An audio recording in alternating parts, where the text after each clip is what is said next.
Hey, welcome back to Vancouver Carpenter. So I've had some further thoughts on how to coat screws and how I can explain it a little better. Because in my past video I was like, well, you wipe it on in one direction and off in the other direction.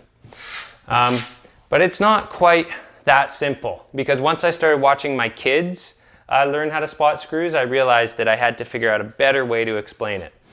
So one of the things you need to think about is like, how wide is your mud and how wide is your knife?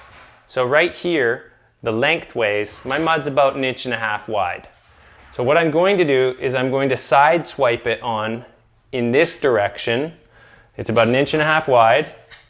And then on the way back, my knife's 6 inches wide. So it could be a 4-inch knife, 5-inch knife, 6-inch knife, whatever you want.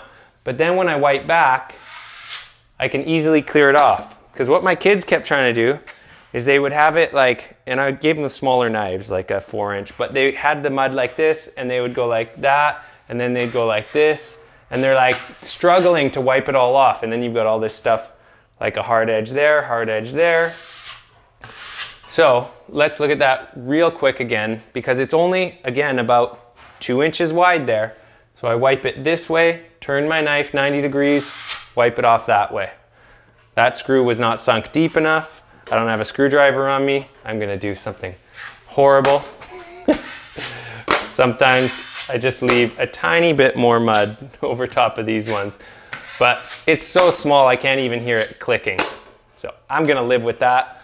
But let's get to these. So why do you need to wipe it off in 2 different directions? Okay, so what happens when I wipe it off in the same direction? So I put it on and then wipe it off. That one's not too bad. Let's try another one. Come here, right up close. You see that hole in there? You see that lump? That's an air pocket. So we don't want any air pockets in there, because what happens when you sand it, then all of a sudden you have a tiny little hole that's super hard to fill and that you probably won't even remember is there.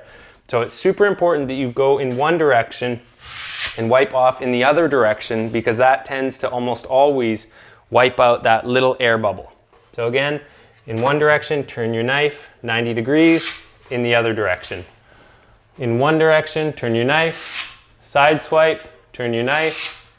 I'm leaving some chunks there, it just means I need to get a little less. And you don't need much mud on your knife for screws. Like, even that's a lot. You'll get a lot of distance out of that.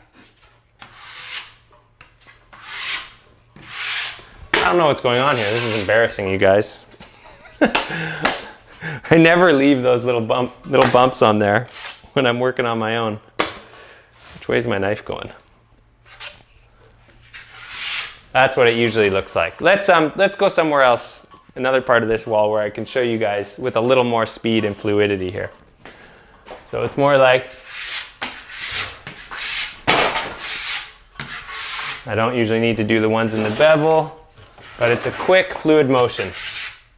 That one had a bubble, so it needed to go back the other way. You gotta look. You gotta look for the bubble. So again, I got a little, 1.25 inches, 1.5 inches blob on there.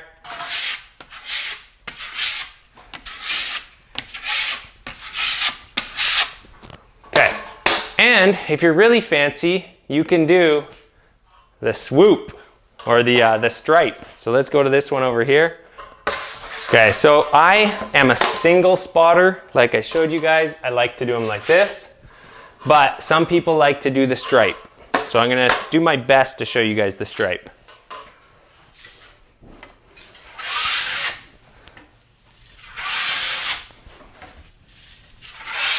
So I think maybe I'm just not using enough mud on my blade when I do that, because as a single spotter, I don't need much.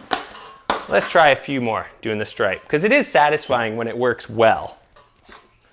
I got more mud on my blade. I missed that one. Yeah, I'm personally, because of practice, I'm not quite as efficient doing the stripe. I always end up missing a few. There's too much stuff in the rest of this place for me to show you much more, but just for fun.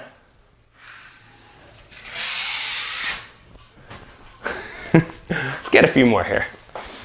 Everything's in this room because I'm working in the other rooms, and I said, put everything in this room. I'll finish the other rooms and then we'll do this room. So all the homeowner's tools are in this one.